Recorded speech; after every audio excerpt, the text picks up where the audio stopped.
...1918, Córdoba. Estudiantes y docentes levantan la voz para buscar su libertad por primera vez en el siglo. Toman la universidad. El grito llega a toda Latinoamérica. La reforma universitaria lograda conquista la primera batalla contra una universidad autoritaria y elitista.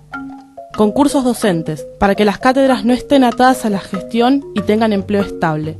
Gobierno compartido, para que estudiantes, egresados y docentes tengan voz y voto en los contenidos y planes de las carreras. Autonomía universitaria, para que los gobiernos de turno no lleven de las narices la formación de los futuros profesionales. Extensión universitaria, para acercarse a la comunidad y no quedar encapsulada. Una independencia hacia afuera y hacia adentro de los claustros. Desde allí hasta hoy, gran parte de la vida universitaria estuvo dedicada a defender esos derechos, frente a permanentes intentos de atropellarlos.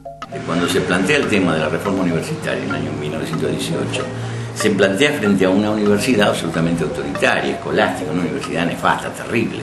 Entonces había que forjar instrumentos que dieran cuenta de cambios importantes. Y se pensó que no era solamente cambiando los contenidos de la enseñanza cómo se podía avanzar, sino cambiando además las metodologías por las cuales se transita en la universidad. Entonces aparecen estos temas.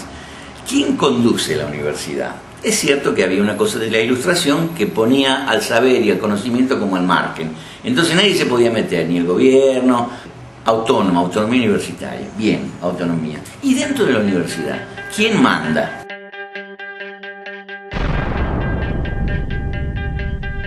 En 1966, el gobierno de Onganía interviene en las universidades, reprime a estudiantes y docentes, y las limpia de pensamiento progresista, anulando el llamado régimen de cogobierno y quitando a estudiantes, docentes y graduados la posibilidad de decidir sobre su propio destino.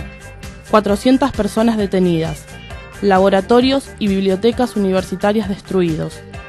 La noche de los bastones largos. Desde antes del golpe del 76, ser estudiante, y en especial de una facultad de humanidades, artes o sociales, significaba pertenecer a la categoría de sospechoso. Para no ir tan lejos, en los tiempos de Onganía y Lanusse, se aplicaron políticas universitarias que la dictadura de Videla tomó e incrementó. Se trataba esencialmente de coartar, mediante vigilancia y control, la función de espacios públicos. Yo tengo que hablar de esa época, de una época en la que yo entré en la universidad en el año 64 y que era una especie de caja de resonancia de toda la problemática que había en el país, en el mundo, y esto era una cosa inquietante, porque vos decías, ¿cómo puede ser? Las cosas que se discuten, el diálogo entre católicos y marxistas, la problemática de la desocupación o de fenómenos muy interesantes. Yo creo que esa fue una época donde había cátedras injugadas de enorme calidad docente, académica, y yo recuerdo esa época como la época de mayor florecimiento de todo eso. Con todo lo que significaba de debate, de efervescencia, etc., las universidades nacionales discutían de qué manera articularse con las necesidades más directas de la población.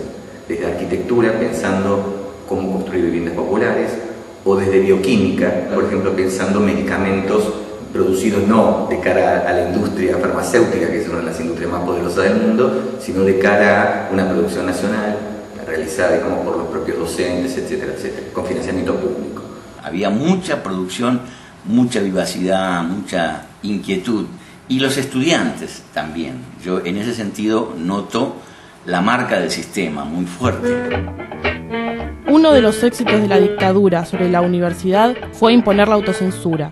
Profesores y estudiantes despacharon de sus bibliotecas todo aquello que podía comprometerlos en un allanamiento.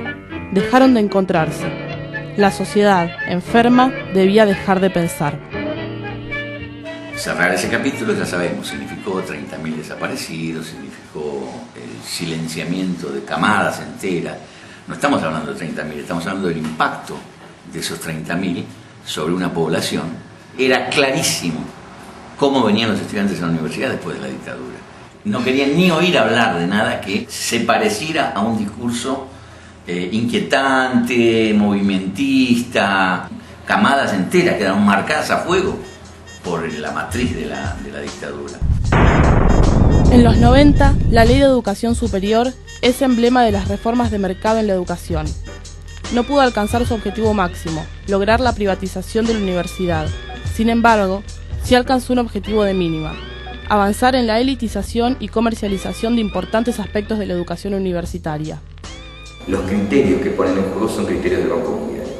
¿Y qué significan esos criterios del Banco Mundial? Significan, entre otras cosas, es tratar de, en principio, desvalorizar el grado. Lo que antes era una licenciatura ahora tiene como un valor menor en el mercado de títulos porque aparecen los posgrados. Al no poder introducir el arancelamiento por la resistencia estudiantil, etcétera, etcétera, introducen el arancelamiento en el posgrado. Entonces tenés carreras cortas que pueden salir con una especie de tecnicatura que les ofrece un campo laboral absolutamente incierto, y luego aparecen los posgrados, que si ustedes toman cualquier libro que analice el tema de los posgrados van a ver cómo en el 95 en adelante explotan los posgrados. Hay posgrados los que ustedes quieran.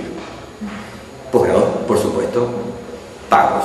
A partir de los 90, con el discurso de salir a la casa de recursos para cubrir la parte que el Estado no va a llegar a solventar, proliferan los acuerdos con las empresas, se fomenta que estudiantes hagan pasantías y después la universidad se queda con parte de lo que sería la remuneración del pasante. Son en general muchas veces recursos que vienen de empresas privadas y que vienen para fines y objetivos muy específicos. Por ejemplo, y es una de las consecuencias más visibles del crecimiento del financiamiento vía generación de recursos propios, condicionando la investigación. Entonces la universidad se convierte en una especie de proveedora de los grandes grupos económicos. Entonces veterinaria trabaja con Monsanto, la multinacional del grano.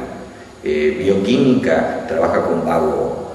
Eso no es la articulación con la sociedad, eso es la articulación con las grandes corporaciones. Es como si comunicación se convirtiera en proveedora del grupo Clarín. El negocio de la universidad, el negocio que empiezan a florecer, los negocios como la Universidad de Belgrano, la Universidad de todas las que han, ¿no? Son hijas de ese paraguas, ¿no? Ese gran paraguas neoliberal.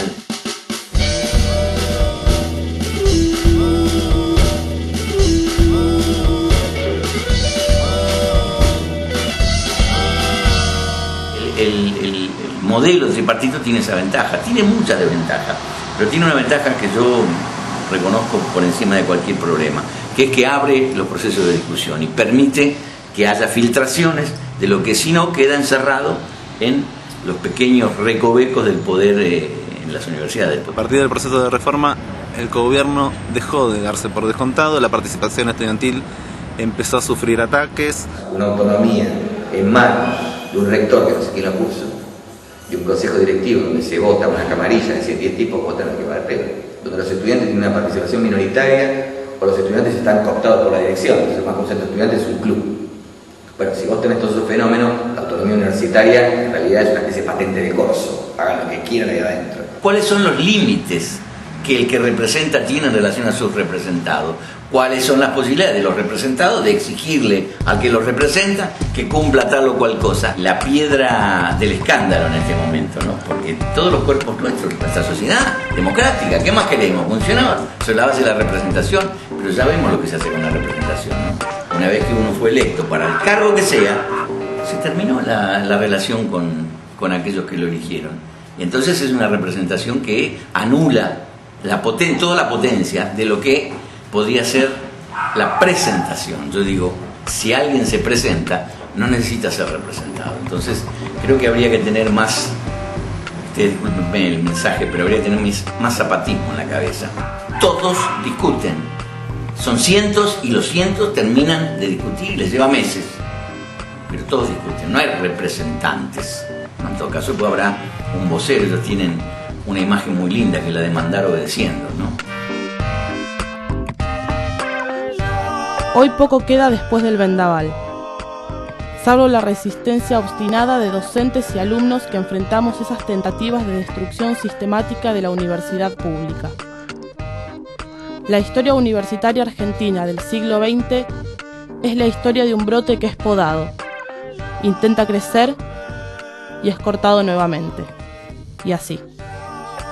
No puede traer ningún tratamiento especial, es un incógnito, es un desaparecido. La democracia se come. Díganme, hermanas y hermanos de mi patria, porque no nuestros hijos y para todos los hombres del